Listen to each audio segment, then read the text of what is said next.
Good evening, good afternoon, and good morning from wherever and whenever you're watching this video. Welcome again to Redhead Rumble, the one place on this goddamn platform you get 100% honest opinion. This weekend sees one of the biggest cards. We're calling it the card of the century. TalkSport's all over it like a tramp on chips. It is Beterbiev versus Bivol 2. And the undercard is stacked. There's been a couple of pullouts. They've pulled out all the stops to make sure they get this right. And everyone's in town. You've got Boxer, Matchroom, Golden Boy, Queensberry, PBC. Everybody's in town for this because they all know that once these fights finish, it's time to negotiate the next big card, the next Riyadh season event. When we go to the Kingdom, it's only for the big uns. Let's have it right. The big fights always happen at the Kingdom. They know what they're doing down there. Fair play to them. Respect.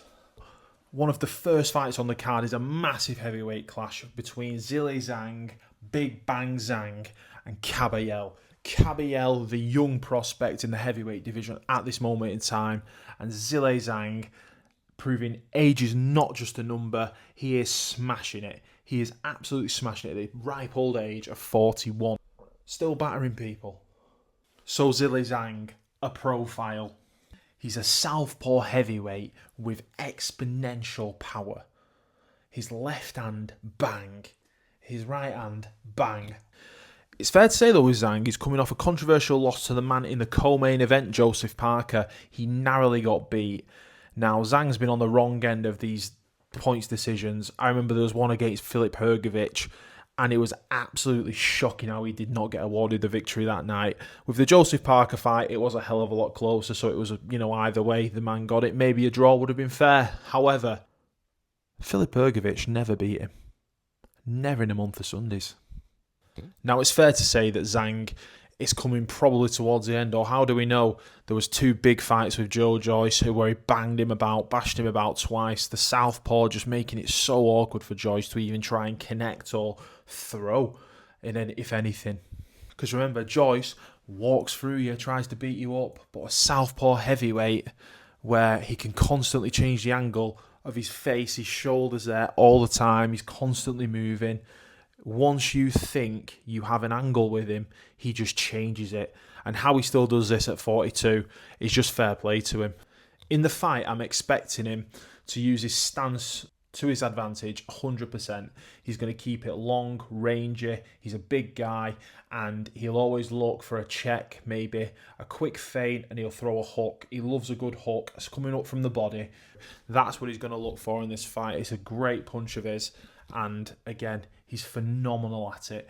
Look at the destruction that man has caused in the last 18 to 24 months. However, you look at Agit Caballel, that man's slick, he's quick, he's fast. He's just like Joseph Parker, except for the record that guy has. He's 24-0 currently with 16 knockouts. 16 knockouts. He's battering him. Cash your mind back. We call him a young heavyweight, but he has been around for a while. When he beat Chisora for the European title back in 2017, he just outboxed him. He made him look foolish. Another massive fight for Caballel that we will mention is at the end of 2023 when he fought Makhmudov and beat him. That was massive. Makhmudov coming off a massive bit of hype train from the boxing public. Caballel defeated him. Remember Makhmudov, if he hits you, you stay down. He hits you like a train.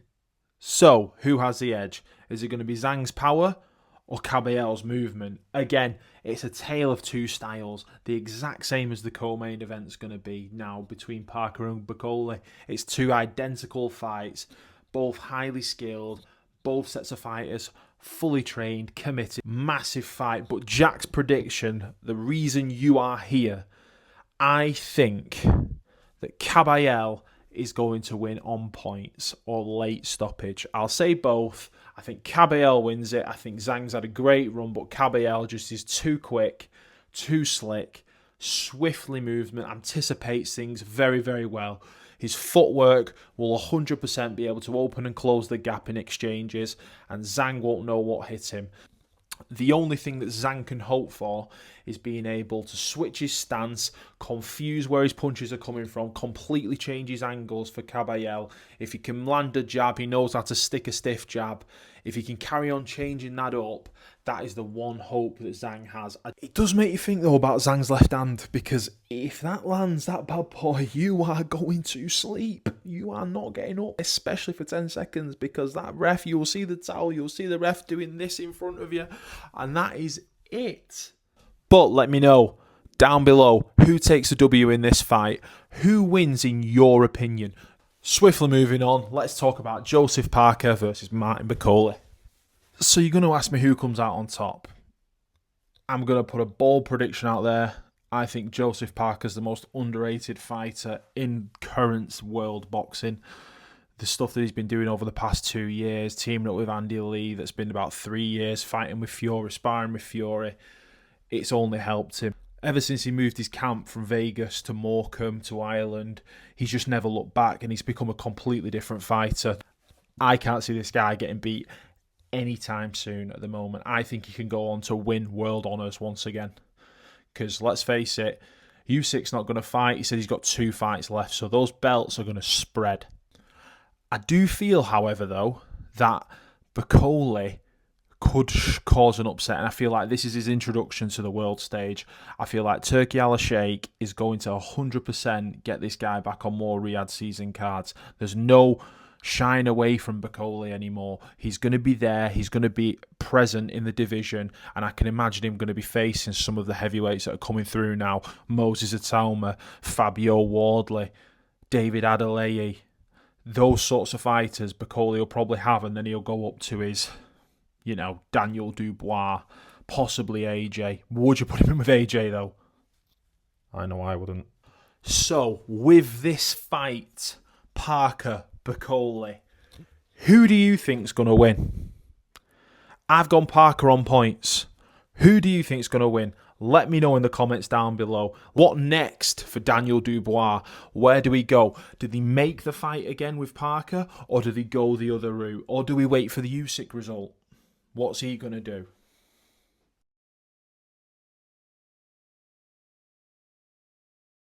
If this is the sort of thing that you like to consume as an audience, let me know in the comments. Like, subscribe, it only helps the channel. We're a small channel, we're trying to grow a bit of a bigger fan base. I've had a lot of great feedback, loads and loads of great feedback. Yeah, sure you have, mate, you've got 4 subscribers. So, it's on. Looking at the last fight on the card, Artur Beterbiev versus Dmitry Bivol. What a massive fight. Huge. The rematch, 1-0 Beterbiev as it stands.